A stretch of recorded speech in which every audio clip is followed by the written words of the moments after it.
শূন্য তাদেরকে ছেড়ে যাদের কেউ নাই পঞ্চপাণ্ডব বলে ওই সত্য থাকবো ওদের ভগবানের চরণে প্রেম আর ভক্তি ছিল। প্রেম ভক্তিটা যদি কারো অটুট থাকে ভগবান কোনদিন তাকে দূরে ঠেলে দেয় না।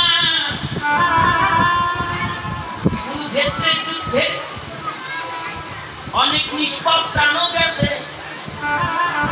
ধর্মরাজ যুধিষ্ঠির কৃষ্ণকে বলল, হে কৃষ্ণ বলো, এই কুরুক্ষেত্রে যুদ্ধ করতে গিয়ে আমরা অনেক পাপ করেছি, পাপ থেকে পরিত্রাণ পাওয়ার উপায় কি? তৎক্ষণে কৃষ্ণ বলল, সখা অর্জুন, এই পাপ থেকে পরিত্রাণ পাওয়ার একটাই উপায়, বৈষ্ণবের সেবা দাও। বৈষ্ণবের সেবা ছাড়া সারিয়া বৈষ্ণব সেবা জগতে নিস্তার পেয়েছে কেবা। বৈষ্ণব সেবা তো বুঝি না, সাধুগুরু বৈষ্ণব একদিক দিয়ে বৈষ্ণব ঢোকে আর একদিক দিয়ে পিছনে বের হয়ে থাকি। এক মুষ্টি ভিক্ষা নিয়ে গেল, এক মুষ্টি ভিক্ষার বিনিময়ে আপনাকে যে ধন দিয়ে গেল প্রতিজন্মে ওই ধনের ঋণ শোধ করতে পারবেন না। কথাটা ভালো করে শোনেন, কাজে লাগবে। আয়োজন করো বৈষ্ণব সেবা, ঠিক আছে, সেবার আয়োজন করা হলো। কেউ যেন বাদ না পড়ে, সবাইকে নিমন্ত্রণ হলো। এবার দায়িত্ব ভাগ করে নিল।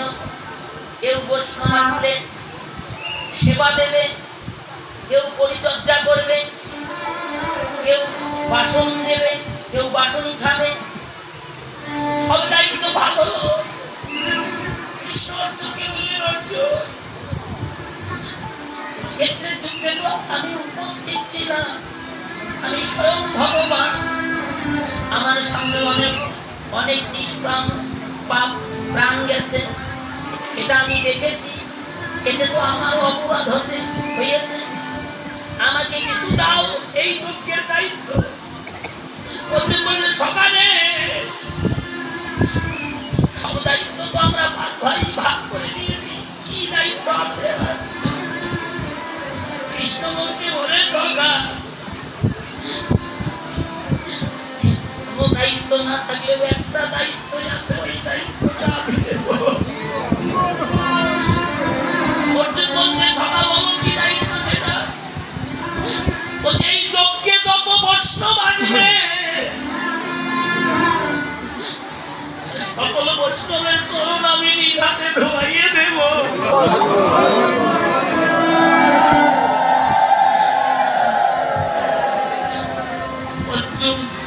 অর্জুন কৃষ্ণের চরণে পড়েছে, বাবা সদা এই অনন্ত কোটি ব্রহ্মাণ্ড চার চরণ পাইবার জন্য কাঁদে।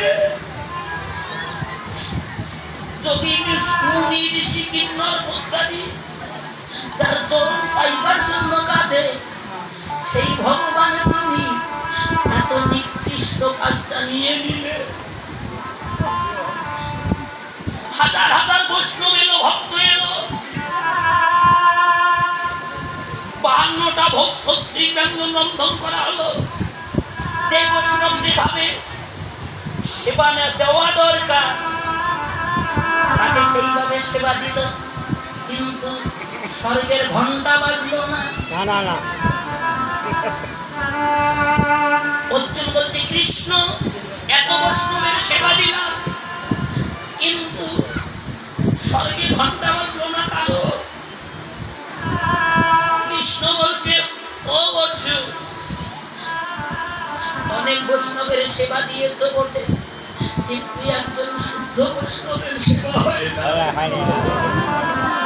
সেবা করেছে, দলে দলে সবাই গেছে, বৈষ্ণবের অন্তরে আত্মাভিমান নাই।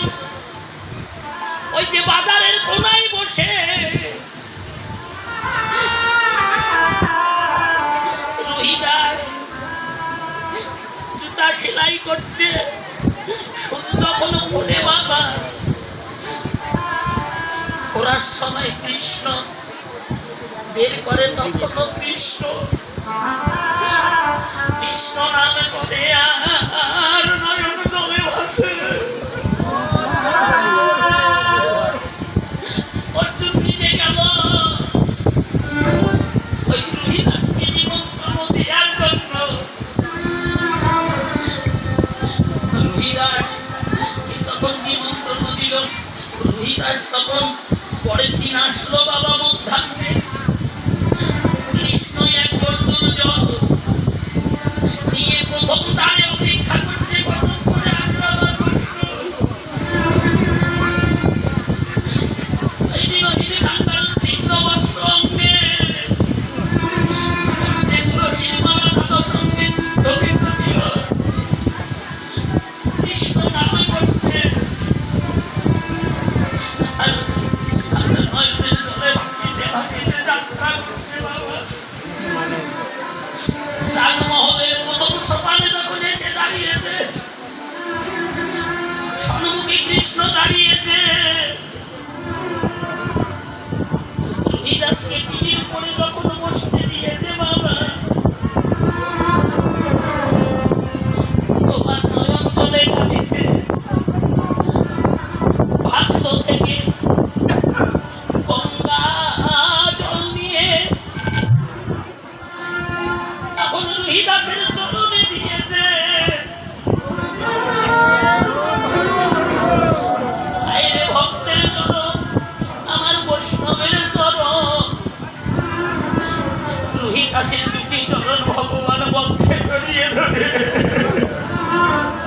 নয়ন জলে কেঁদে কেঁদে বলছে, ও রুহিদাস, তোর মতো বৈষ্ণবের চরণ চরণ আমার দিতে রাখি না।